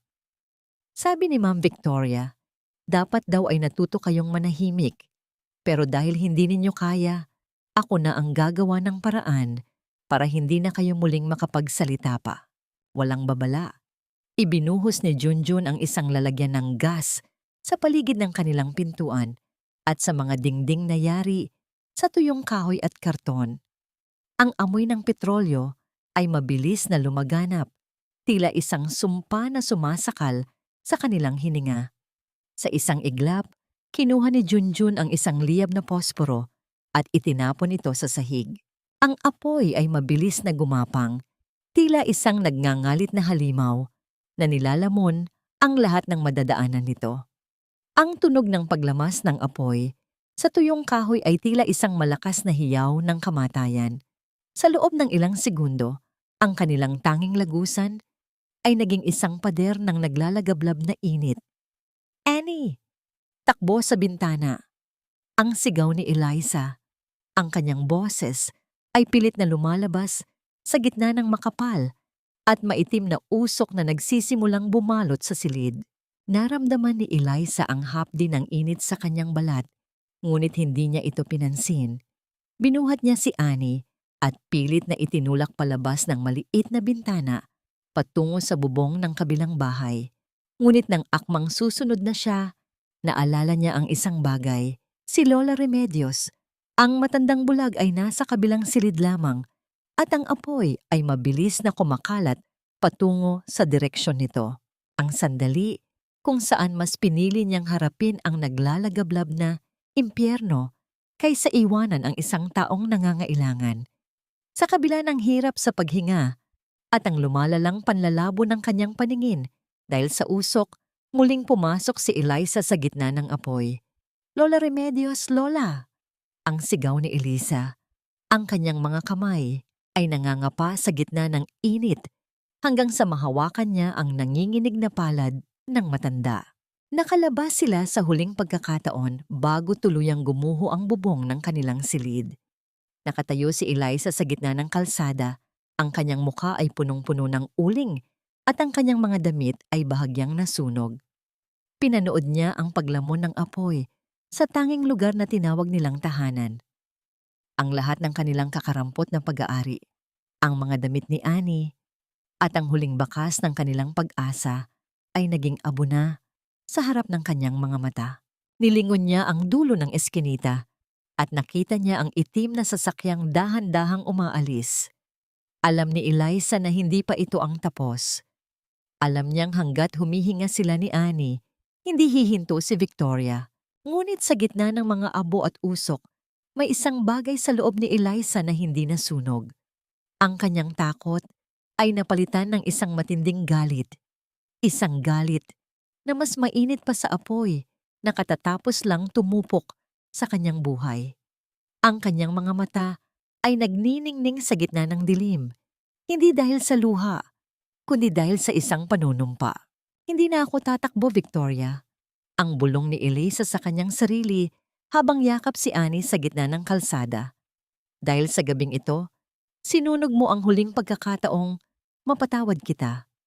Sisiguraduhin kong ang apoy na sinimulan mo ang siya ring tutupok sa palasyong kinatatayuan mo. Paano mabubuhay si Elisa ngayon na wala na silang matuluyan? At ano ang gagawin niya kapag nalaman niyang ang tanging ebidensya na hawak ni Annie, ang maliit na laruan na may kamera, ay naiwan sa loob ng nasusunog na silid? Hindi mo kayang burahin ang katotohanan sa pamamagitan ng pagpunit sa mga pahina ng aking alaala dahil ang bawat sugat na iniwan mo ay may sariling tinig na hindi kailanman magsisinungaling. Sa loob ng kanyang marangyang silid, nakaupo si Ethan sa harap ng isang malaking salamin. Ang kanyang muka ay maputla pa rin, ngunit ang kanyang mga mata ay nagsisimula nang mabawi ang kislap ng katuwiran. Sa bawat paghinga niya, nararamdaman niya ang unti-unting paghupa ng madilim na hamog na bumalot sa kanyang isipan sa loob ng maraming linggo. Ang bawat tableta na ipinilit ni Victoria ay hindi na niya nilulunok. Palihim niya itong iniluluwa at itinatago sa ilalim ng kanyang kutsyon. Mula sa refleksyon ng salamin, nakita niya ang pintuan na dahan-dahang bumukas. Pumasok si Victoria, bitbit ang isang tray ng pagkain. Ang kanyang gangnang ngiti ay perpekto. Ang kanyang bawat kilos ay tila isang maingat na ensayo sa teatro. Ngunit sa pagkakataong ito, hindi nakita ni Ethan ang isang mapagmahal na kasintahan. Sa halip, ang nakita niya ay isang estranghero na may suot na maskara ng anghel. "Sweetheart, kailangan mong kumain. Pinagawa ko ito sa bago nating kusinero. Mas masustansya ito kaysa sa mga lason na ibinibigay sa iyo ng mga dating katulong." Malambing na sabi ni Victoria habang inilalapag ang tray. Tumingin si Ethan sa mga mata ni Victoria. Sa isang saglit, isang matinding sakit ang gumuhit sa kanyang ulo. Isang imahe ang biglang sumulpot sa kanyang isipan. Ang gabi ng party. Hindi na ito malabo. Nakita niya ang kanyang sarili na nakahiga sa sahig. Hindi makagalaw, habang ang isang babaeng nakasuot ng kumikinang na bestido ay nakatayo sa kanyang tabi. Ang babaeng iyon ay hindi umiiyak. Ang babaeng iyon ay nakatingin sa kanya ng may malamig na pananabik habang dahan-dahang itinatago ang isang maliit na bote sa kanyang bag. Ang sandali kung saan ang bawat piraso ng puzzle ay nabuo sa isipan ni Ethan. Ang paraan ng pagngiti ni Victoria sa harap ng salamin ngayon ay eksaktong katulad ng ngiti na nakita niya bago siya tuluyang nawalan ng malay. Ang bawat salita ng pagmamalasakit ni Victoria ay tila naging mga tunog ng bakal na kumakalampag sa loob ng kanyang bungo. Naramdaman ni Ethan ang panginginig ng kanyang mga kamay. Ngunit sa halip na ipakita ang takot, mahigpit niyang hinawakan ang gilid ng mesa. Kailangan niyang maging matatag. Kailangan niyang magpanggap na wala siyang naaalala hanggat hindi niya nasisiguro ang kaligtasan ni Eliza. "Salamat, Victoria. Napakabuti mo sa akin." Ang boses ni Ethan ay patag. Walang emosyon. Ngunit sapat na para mapaniwala ang babaeng tila laging nakabantay sa bawat maling galaw niya. "Siyempre naman, Ethan. Ako lang naman ang nagmamahal sa'yo ng totoo." Yung iba, gaya ni Eliza, pera mo lang ang habol nila. Balita ko nga, nasunog ang tinitirhan nila sa eskinita kagabi. Siguro ay karma na yon sa pagtatangka nila sa buhay mo, sabi ni Victoria habang maingat na inaayos ang kwelyo ng damit ni Ethan. Ang puso ni Ethan ay tila tumigil sa pagtibok nang marinig ang salitang nasunog. Ang bawat hibla ng kanyang pagkatao ay nais sumigaw, nais tumayo, at saktan ang babaeng nasa harap niya, ngunit pinigilan niya ang kanyang sarili. Ang kanyang mga kuko ay bumaon sa kanyang palad hanggang sa makaramdam siya ng hapdi. Isang hapdi na nagsisilbing angkla para manatili siyang kalmado sa gitna ng nagngangalit na bagyo ng puot sa kanyang dibdib. Sa labas ng mansyon, sa gitna ng mga abo ng nasunog na komunidad, nakatayo si Eliza. Hawak niya ang kamay ni Annie at sa kabilang banda ay inaalalayan si Lola Remedios. Wala na silang kahit ano, ngunit ang bawat hakbang nila palayo sa mga abo ay puno ng bagong lakas. "Tita Eliza, Yung camera po sa loob ng laruan ko, naiwan po. Ang mahinang uha ni Annie, ang kanyang mga mata ay puno ng lungkot. Napatingin si Elisa sa mga guho. Ang huling ebidensya na magpapatunay sa kasamaan ni Victoria ay tila naging abo na rin. Ngunit nang tiningnan niya ang kanyang bulsa, naramdaman niya ang isang matigas na bagay. Ito ang maliit na memory card na palihim niyang kinuha mula sa laruan ni Annie noong gabing bago ang sunog dahil balak sana niyang ipakita ito sa pulisisya. Nakaligtas ang katotohanan. Habang naglalakad sila patungo sa isang hindi tiyak na bukas, si Ethan naman sa loob ng mansyon ay dahan-dahang tumayo at tumingin sa labas ng bintana. Ang kanyang panunumpa ay tahimik ngunit kasing tibay ng brilyante. Hihintayin kita, Elisa. At kapag nagkita tayong muli, sisiguraduhin kong walang sino mang makakapaghiwalay sa atin at walang kasinungalingang hindi mabubunyag. Ano ang gagawin ni Ethan para makatakas sa ilalim ng mapagmatsyag na mga mata ni Victoria? At paano gagamitin ni Eliza ang ebidensyang hawak niya ngayon na wala na silang matuluyan at tinutugis pa rin sila ng mga tauhan ni Victoria? Akala mo ba ay sapat na ang init ng apoy para matunaw ang katotohanang nakasulat na sa tadhana? Nagkakamali ka, Victoria, dahil ang abo ay hindi laging tanda ng katapusan. Kung minsan, ito ang nagsisilbing pataba para sa isang hustisyang mas matindi pa sa impyernong sinimulan mo. Nakatayo si Elisa sa gitna ng marangyang lobby ng Whitmore Building. Ang kanyang anyo ay isang malaking insulto sa kinang ng marmol na sahig at sa mga dambuhalang salamin na nakapalibot sa silid. Ang kanyang suot na blusa ay may mga bakas pa ng uling. Ang laylayan ng kanyang palda ay bahagyang sunog at ang kanyang mga balat ay may mga pulang marka mula sa tindi ng init ng nagdaang gabi. Ngunit sa kabila ng kanyang hitsura, ang kanyang tindig ay tila isang reynang hindi kayang itumba ng anumang bagyo. Ang bawat taong dumadaan ay napapatingin sa kanya ng may halong pandidiri at pagtataka. Nararamdaman ni Eliza ang bawat mapanghusgang titig, ang bawat bulungan na tila mga bubuyog na nagliliparan sa kanyang paligid. Ngunit ang kanyang puso ay hindi na nanginginig. Ang takot na dating lumulumpo sa kanya ay naging isang malamig na determinasyon na nananalaytay sa kanyang mga ugat. Nang bumukas ang pintuan ng elevator, lumabas si Victoria kasama ang kanyang mga alalay. Nakasuot siya ng puting terno na tila sumisimbolo sa kanyang kunwaring kalinisan.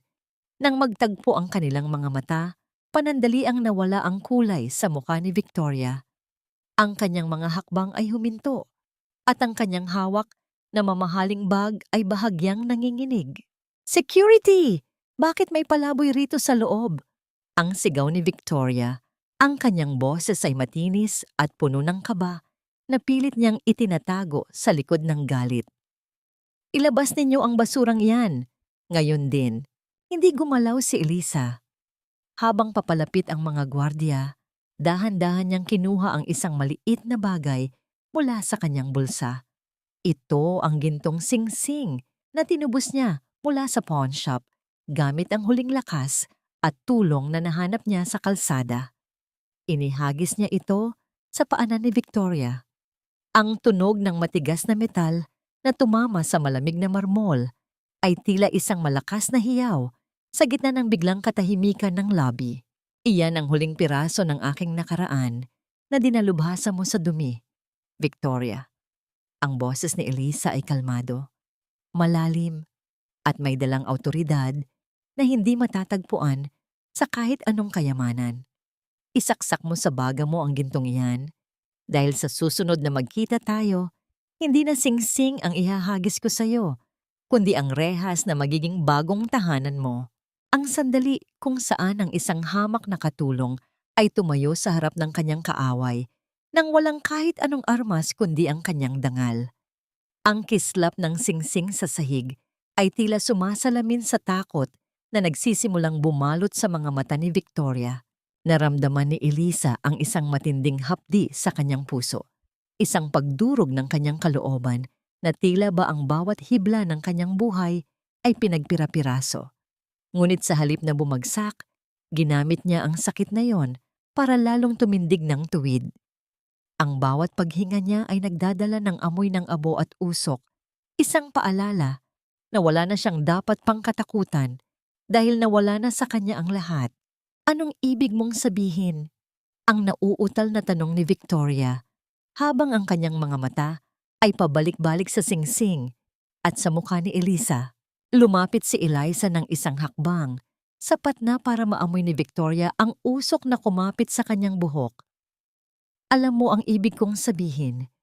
Akala mo ba ay nasunog kasama ng bahay ko ang lahat ng ebidensya? Nagkakamali ka. May mga bagay na hindi kayang lamunin ng apoy, gaya ng konsensya at ng alaala ng isang batang nakakita sa lahat ng ginawa mo sa kusina. Ang katahimikan sa lobby ay naging nakakabiingi. Ang bawat gwardiya ay napahinto, ang bawat empleyado ay nakinig. Ang bawat salita ni Eliza ay tila isang mitya na dahan-dahang sumusunog sa maskara ni Victoria. Sa gitna ng tensyon, biglang bumukas muli ang pintuan ng elevator sa likuran nila. Isang pamilyar na boses ang bumasag sa katahimikan. Anong nangyayari rito? Ito si Ethan. Nakatayo siya doon, matikas, at tila wala ng bakas ng sakit. Ngunit ang kanyang mga mata ay nakatuon kay Eliza ng may hindi maipaliwanag na lalim. Saan papanig si Ethan sa harap ng maraming tao? Sa babaeng pilit siyang nilalason ng may ngiti. O sa babaeng mukhang pulubi, ngunit may dalang katotohanang nakakapaso. Ang bawat tibok ng orasan ay tila isang babala na ang malaking pagbagsak ay nagsisimula na. Hindi mo na ako maluloko ng iyong mga luhang kasing peke ng iyong pagmamahal, Victoria. Ang bawat haplos mo sa akin ay tila dampi ng kamatayan na pilit kong tiniis para lamang makita ang hangganan ng iyong kasamaan. Ang boses ni Ethan ay umalingaw-ngaw sa buong lobby ng Whitmore Building, malamig at kasing tibay ng asero. Hindi siya lumapit kay Victoria upang aluyin ito. Sa halip, dahan-dahan siyang naglakad patungo sa direksyon ni Elisa. Ang bawat hakbang niya ay may dalang bigat ng pagsisisi at ang alab ng katarungan.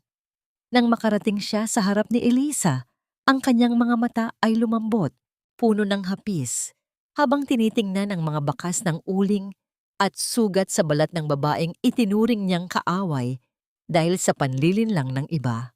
Ethan, ano bang sinasabi mo? Nababaliw ka na ba? Sigaw ni Victoria. Nanginginig ang kanyang boses dahil sa matinding takot. Ang babaeng iyan, sinunog ang sariling bahay para maawa ka. Mahigpit siyang kumapit sa braso ni Ethan, tila desperadong pigilan ito. Dahan-dahang inalis ni Ethan ang kamay ni Victoria. Isang kilos na puno ng pandidiri. Ang tanging sakit na mayroon ako, Victoria, ay ang pagtitiwala sa isang ahas na tulad mo. Akala mo ba ay hanggang ngayon ay lunod pa rin ako sa mga gamot na ipinipilit mo?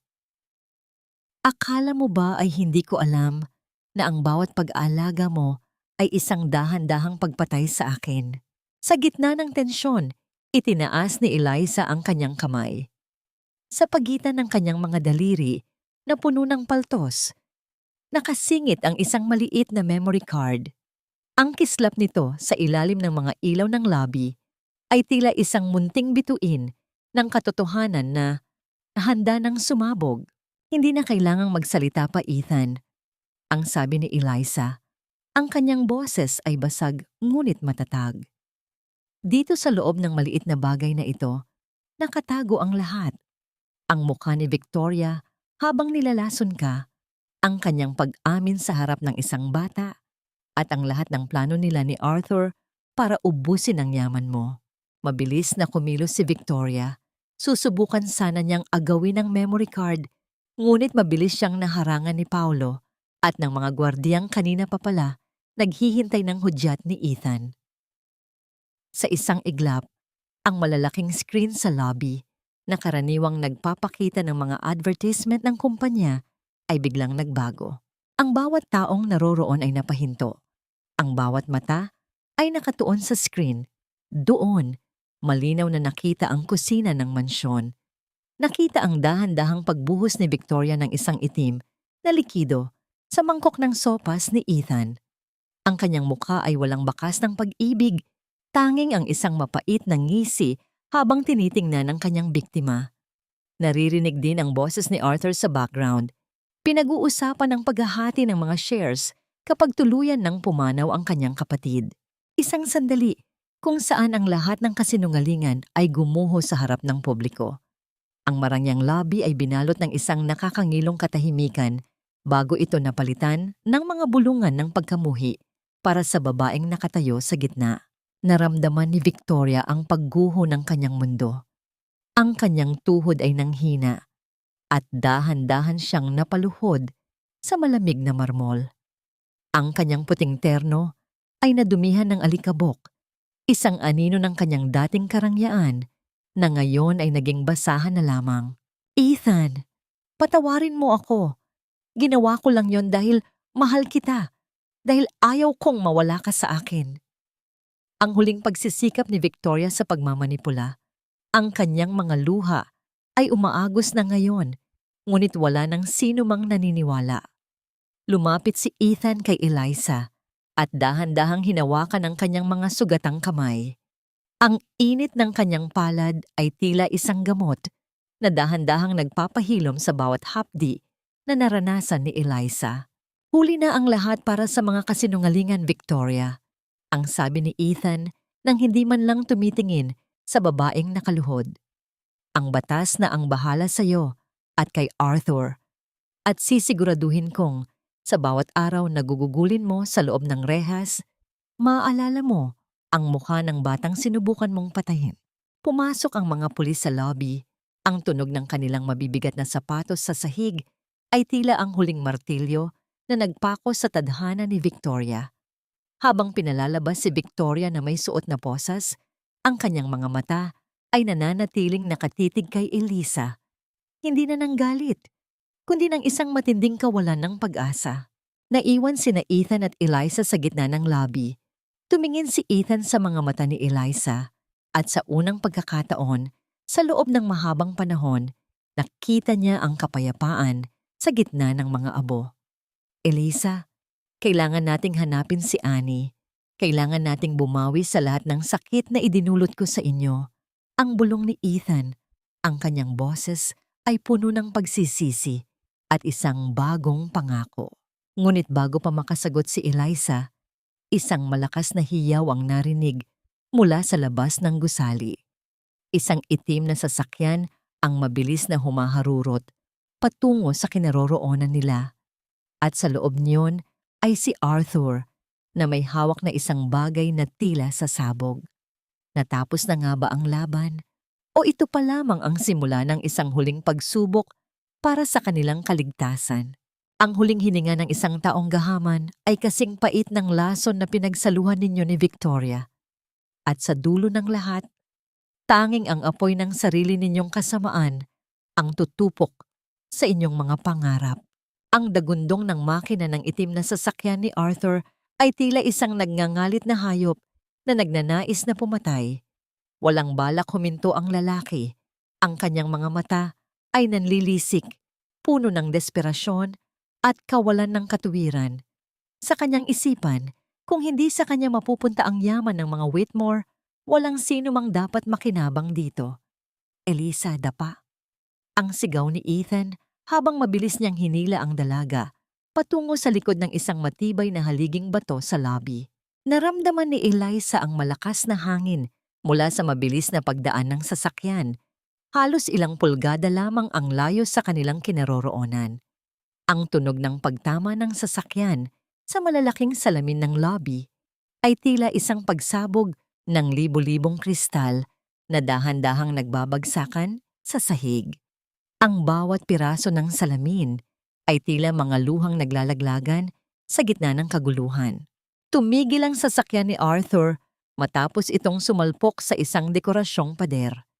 Lumabas ang lalaki, may hawak na isang lighter at isang bote na may lamang petrolyo, isang huling tangka na sunugin ang lahat ng kanyang kinamumuhian. Ngunit bago pa man niya maisakatuparan ang kanyang balak, mabilis siyang nayakap at napabagsak ng mga pulis na kanina pa nakapaligid sa gusali. Ang bawat sigaw ni Arthur habang kinakaladkad siya palabas ay tila isang malungkot na awit ng pagkatalo. Hindi pa tapos ito, Ethan. Akin ang lahat ng ito. Akin! Nang muling bumalik ang katahimikan sa lobby, tanging ang tunog ng mabigat na paghinga ni na Ethan at Eliza ang maririnig. Dahan-dahang bumitaw si Ethan sa pagkakayakap kay Eliza, ngunit nanatiling malapit ang kanyang mukha.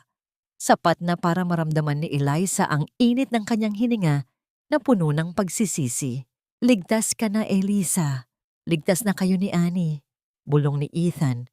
Ang kanyang mga kamay ay nanginginig habang hinahawakan ang mga pisngi ni Eliza. Patawarin mo ako. Sa lahat ng pagkakataong hindi kita pinaniwalaan. Sa lahat ng sakit na hinayaan kong danasin mo. Umiling si Eliza. Ang kanyang mga mata ay muling napuno ng luha. Ngunit sa pagkakataong ito, hindi na ito luha ng pait.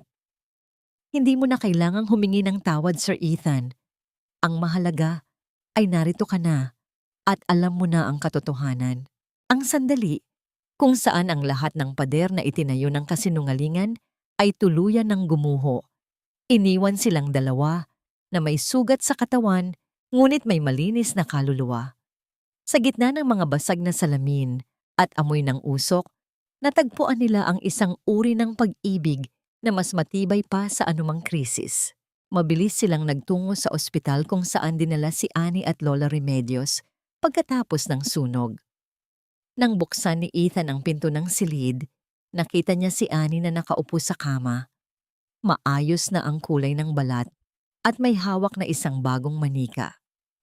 Sa tabi ng bata ay nakaupo si Lola Remedios na tila nakakaramdam ng presensya ng katarungan sa hangin. Lumuhod si Ethan sa tapat ng kama ni Annie. Ang makapangyarihang Taifu ay tila naging isang maliit na bata sa harap ng inosenteng saksi ng kanyang buhay. Annie, ako si Sir Ethan. Gusto ko lang sabihing, salamat. Salamat dahil naging matapang ka. Tumingin si Annie kay Eliza. Pagkatapos ay dahan-dahang hinawakan ang kamay ni Ethan. Gagaling na po ba kayo, sir? Hindi na po ba kayo papatayin ng magandang babae? Nanginig ang boses ni Ethan. Gagaling na ako, Annie, dahil narito na kayo. Habang nakamasid si Eliza sa kanilang tatlo, naramdaman niya ang isang matinding gaan sa kanyang dibdib. Ang lahat ng hirap, ang paglalaba, hanggang sa magkasugat ang mga kamay, ang pagtulog sa maruming sahig, at ang pagharap sa apoy. Ang lahat ng iyon ay sulit na. Ngunit habang lumulubog ang araw at nagbibigay ng kulay kahel na liwanag sa loob ng silid ng ospital, isang katanungan ang nanatili sa isipan ni Eliza. Ngayong wala na si Victoria at Arthur, paano nila bubuuin ang isang kinabukasan na puno ng mga alaala ng sakit? Kaya nga ba ng pag-ibig na burahin ang lahat ng peklat ng nakaraan? Ang mga peklat sa ating mga balat ay hindi tanda ng kapangitan, kundi mga mapa ng isang digmaang ating napanalunan, at sa bawat guhit nito ay nakasulat ang kwento ng ating muling pagkabuhay. Nakatayo si Eliza sa gitna ng malawak na hardin ng mansyon ng mga Whitmore. Ang hangin ng hapon ay banayad. May dalang samyo ng mga bagong sibol na bulaklak at ang amoy ng basang lupa matapos ang isang maikling pag-ulan. Wala na ang amoy ng usok at petrolyo na tila naging bahagi na ng kanyang panaginip sa loob ng mahabang panahon. Sa pagkakataong ito, ang mansyon ay hindi na tila isang kulungan ng mga kasinungalingan. Ito ay naging isang malawak na espasyo ng katahimikan at kapayapaan. Tiningnan ni Eliza ang kanyang mga kamay. Bagaman malinis na ang mga ito at wala na ang itim na uling, ang mga peklat mula sa paso ng apoy at ang mga kalyo mula sa paglalaba ay nananatili pa rin. Ang mga ito ay tila mga medalya ng kanyang katatagan. Dahan-dahan niyang hinaplos ang mga talulot ng isang kulay ube na orchid, ang parehong halaman kung saan niya palihim na iniwan ang lunas para kay Ethan noon. Hindi ko akalaing makakabalik tayo rito nang wala ng takot sa ating mga puso. Ang mahinang bulong ni Eliza sa kanyang sarili. Narinig niya ang malulutong na tawa mula sa kabilang bahagi ng hardin. Doon, nakita niya si Annie na tumatakbo sa damuhan, hinahabol ang isang makulay na paru-paro. Ang bata ay nakasuot ng isang simpleng puting bestido. Ang kanyang mukha ay puno ng kulay at ang kanyang mga mata ay nagniningning sa dalisay na kaligayahan. Sa tabi ng isang malaking puno ng narra, nakaupo si Lola Remedios sa isang komportableng silya, nakikinig sa bawat tunog ng kalikasan nang may ngiti sa kanyang mga labi. Dahan-dahang lumapit si Ethan mula sa likuran ni Eliza. Hindi na siya ang nanghihinang lalaki na tila anino na lamang ng kanyang sarili. Matikas na siya, ang kanyang tindig ay puno ng awtoridad, ngunit ang kanyang mga mata, kapag tumitingin kay Eliza, ay nananatiling malambot at puno ng paghanga. Iniisip mo pa rin ba ang nakaraan? Ang tanong ni Ethan sa boses na tila isang banayad na himig. Humarap si Eliza sa kanya. Minsan po, Sir Ethan, mahirap lang pong kalimutan na sa lugar na ito, halos mawala ang lahat sa amin. Kinuha ni Ethan ang mga kamay ni Eliza at dahan-dahang inilapit ang mga ito sa kanyang mga labi. Isang sandali, kung saan ang paggalang ay mas matimbang kaysa sa anumang material na bagay. Sa harap ng mansyong naging saksi ng kanilang pagdurusa, hinalikan ni Ethan ang bawat kalyo at bawat peklat sa mga daliri ni Eliza. Huwag mo na akong tawaging Sir, Eliza, dahil sa mga mata ko, ikaw ang nagligtas sa buhay na ito. Ang lahat ng yaman ko ay walang halaga kung wala ka sa tabi ko para pagsaluhan ang bawat bukas. Ang sabi ni Ethan, ang kanyang mga mata ay nakatitig ng diretso sa kaluluwa ni Eliza. Gusto kong simulan natin ang lahat sa tamang paraan. Walang kasinungalingan, walang pag-aalinlangan. Gusto kong maging bahagi kayo ni Annie ng bawat tibok ng puso ko. Naramdaman ni Eliza ang isang mainit na bugso ng emosyon sa kanyang dibdib. Sa loob ng maraming taon, ang tanging alam niya ay ang magsilbi, ang magtiis, at ang magsakripisyo. Ngayon, sa unang pagkakataon, naramdaman niyang siya naman ang pinaglilingkuran, siya naman ang pinoprotektahan. Ang pag-ibig ni Ethan ay tila isang malinis na tubig na dahan-dahang naglalaba sa lahat ng dumi at pait ng kanyang nakaraan. Inilabas ni Ethan mula sa kanyang bulsa ang puting panyo. Ang panyong may burda ng kanyang mga inisyal na itinago niya sa gitna ng kanyang pagkakasakit. Itatago ko ito habang buhay, Eliza. Paalala ito na kahit sa pinakamadilim na sandali, may isang taong hindi sumuko sa akin. Niyakap ni Ethan si Eliza sa ilalim ng papalubog na araw. Ang langit ay nagkulay rosas at kahel, tila isang malaking canvas ng pag-asa. Sa malayo tumigil si Annie sa pagtakbo at kumaway sa kanila. Ang kanyang tawa ay sumasabay sa huni ng mga ibon. Forgiveness is a long journey, Eliza. Pero handa akong lakbayin iyon kasama ka, kahit gaano pa katagal. Ang huling bulong ni Ethan, bago sila tuluyang binalot ng katahimikan ng dapit hapon. Ang lahat ng dusa ay tila naging mga pahina na lamang sa isang lumang aklat. Ang katarungan ay nakamit na. Ang mga kaaway ay nasa likod na ng mga rehas. At ang sugatang puso ay nagsisimula na ring maghilom. Ngunit sa likod ng bawat masayang katapusan, may mga tanong pa ring naiiwan. Sapat na nga ba ang lahat ng ito para mabura ang takot sa puso ng isang bata? At paano haharapin ni Eliza ang mundo bilang bagong reyna ng mansyong dati ay nagtapon sa kanya? Lumipas ang 3 taon na tila isang banayad na agos ng ilog. Dahan-dahang tinatangay ang mga alaala ng pait at iniwan ang mga bato ng katatagan sa dalampasigan ng aming buhay. Ang mansyon ng mga Whitmore ay hindi na tinatawag na palasyo ng mga sinungaling. Ngayon, sa bawat sulok nito, maririnig ang mga tawa na dati ay ipinagkakait at ang bawat silid ay puno ng liwanag na hindi na nagmumula sa mga mamahaling chandelier, kundi sa katapatan ng mga taong naninirahan dito. Ang mga pader na dati ay saksi sa mga bulong ng kataksilan, Ngayon ay pinalamutian na ng mga drawing ni Annie. Mga makukulay na larawan ng isang pamilyang binuo, hindi ng dugo, kundi ng sakripisyo at pag-ibig. Nakatayo si Elisa sa balkonahe, pinagmamasdan ang paglubog ng araw. Ang kanyang mga kamay ay hindi na puno ng sugat mula sa paglalaba.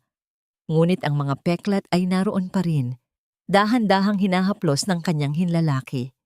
Para sa kanya, ang mga ito ay hindi na alaala ng hirap, kundi mga marka ng kanyang tagumpay. Napagtanto niya na ang tunay na yaman ay hindi nasusukat sa kislap ng ginto, kundi sa kapayapaan ng isip na nakukuha kapag alam mong wala kang tinapakang tao para marating ang kinaroroonan mo. Si Ethan ay dahan-dahang lumapit sa kanya, bit-bit ang isang maliit na tasa ng tsa. Ang kanyang mukha ay puno ng kalusugan at ang kanyang mga mata ay wala ng bahid ng pagdududa. Sa nakalipas na mga taon, muli niyang itinayo ang kumpanya, hindi lamang para sa kita, kundi para sa pagtulong sa mga taong tulad ni Eliza na dati ay walang tinig sa lipunan. Iniisip mo ba sila, Eliza? Ang mahinang tanong ni Ethan, tumutukoy kina Victoria at Arthur na kasalukuyang nagdurusa sa loob ng rehas. Ngumiti si Eliza ng may halong katahimikan. Hindi na, Ethan. Ang puot ay isang mabigat na pasanin na matagal ko nang ibinaba sa lupa.